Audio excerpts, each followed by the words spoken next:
भगवते वासुदेवाय नमः। प्रणाम भक्तों, आज मैं ज्येष्ठ मास के महात्म्य का 16वां अध्याय लेकर आई हूँ। आज मैं गंगा अवतरण कथा वर्णन सुनाऊंगी। हमें ज्येष्ठ मास में प्रतिदिन स्नान करके ज्येष्ठ मास महात्म्य को सुनना चाहिए। ज्येष्ठ मास के महात्म्य में 30 अध्याय हैं। मैं प्रतिदिन एक अध्याय आपको सुनाऊंगी। इसी कड़ी में आज मैं आपको ज्येष्ठ मास का षष्ठदश अध्याय 16वां अध्याय सुनाऊंगी। आइए हम श्रवण करते हैं। स्कंद जी बोले कि हे विप्रो, इसके पश्चात राजा भागीरथ निष्कंटक राज्य पर अपने पूर्व पितरों के समाचार सुनकर अत्यंत उदासीन हो गए और समस्त राज्य तथा कोष खजाने को अपने पिता महाराजा सगर के अधीन कर उनकी आज्ञा लेकर दारुण तप करने के निमित्त तपोवन को चले गए। श्री शिव जी को प्रसन्न करने के लिए निराहार रहकर स्थिर चित्त से पंचाक्षरी विद्या ओम नमः शिवाय का जप करने लगे तथा 10 वर्ष पर्यंत दिन रात एक पैर से स्थित रहकर जल मात्र आहार करके तथा वायु पीकर तप करने लगे।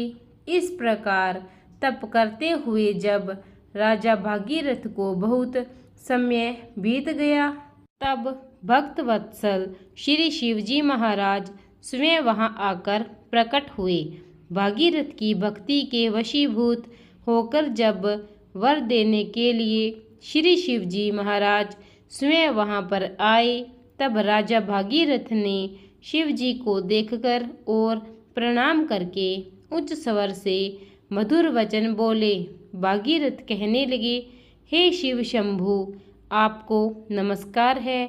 हे सब सुखों को देने वाले हे जगन्नाथ, आपको नमस्कार है। विश्व के सर्जनहार रजोगुण स्वरूप आपको नमस्कार है। हे पालनहार सत्वगुण स्वरूप आपको नमस्कार है। हे सबके पालनहार कर्मों के फलदाता, मुक्ति भोग्य पदार्थों और मुक्ति के दाता, मन कर्म वचन स्वरूप ब्रह्मीभूत आपको नमस्कार है। वायु को अंदर रोक कर ध्यानशाली योगी लोग जिस निर्भय शंभु को देखते हैं, उन सदा शिव को सदैव नमस्कार है।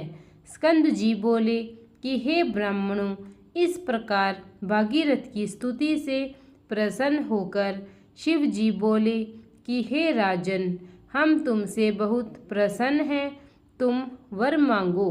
ऐसा सुनकर राजा भागीरथ बोले कि हे शिव, यदि आप मुझ पर प्रसन्न हो तो मुझको आप दृढ़ भक्ति प्रदान करें और पितरों की विशुद्धि के लिए सिद्धदिदा गंगा जी को लाइए।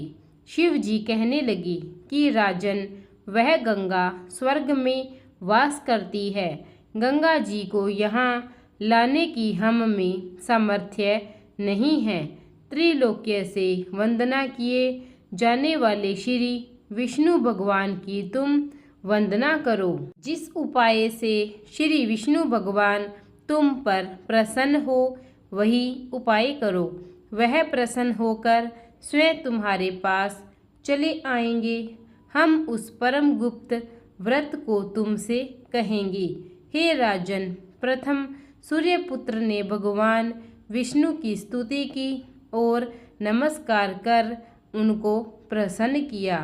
प्रसन्न होकर भगवान विष्णु ने उस योग्य व्रत को करने के लिए उनसे कहा और उसकी विधि आदि भी समझाई।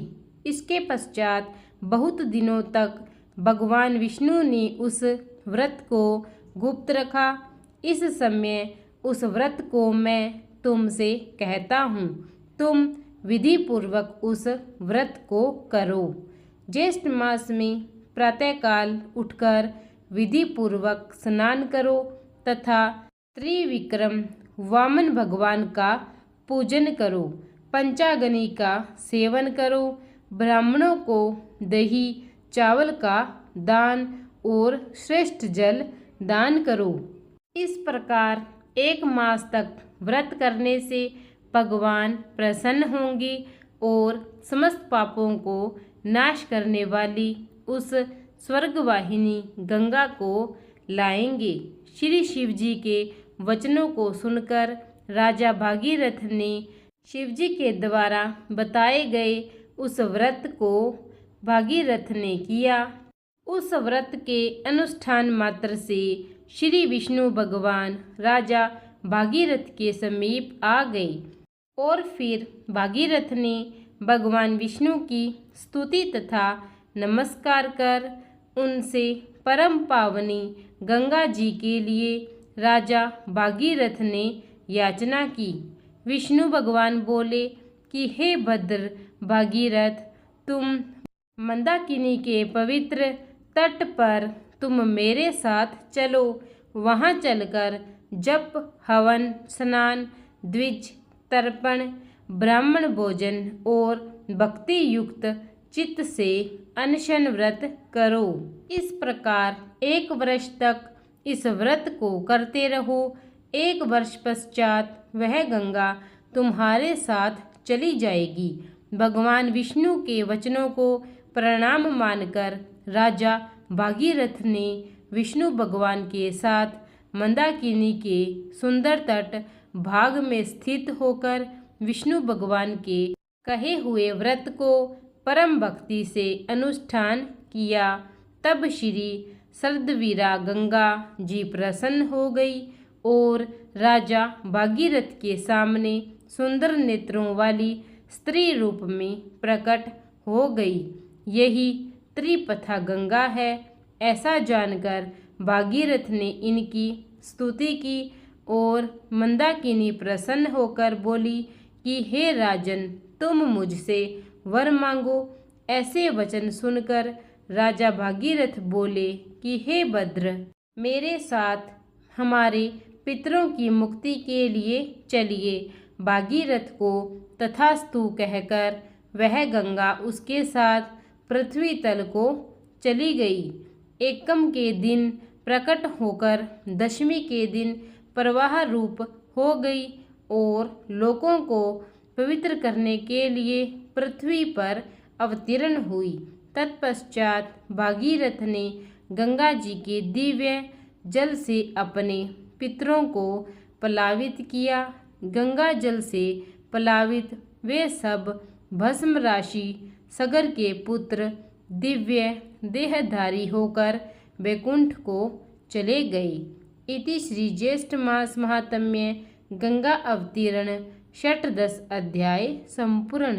प्रेम से बोलिए विष्णु महाराज की जय। प्रिय भक्तगणों, अगर आपको मेरी यह कथा ज्येष्ठ मास का महात्म्य अच्छा लगा हो तो इसे लाइक और शेयर ज़रूर कीजिए। और अगर अब तक आपने मेरे चैनल को सब्सक्राइब नहीं किया है तो कृपया करके उसे सब्सक्राइब कीजिए और बेल आइकन दबा दीजिए ताकि मैं नित्य जो भी कथाएँ लेकर आऊँ वो सर्वप्रथम आप तक पहुँच सके। धन्यवाद।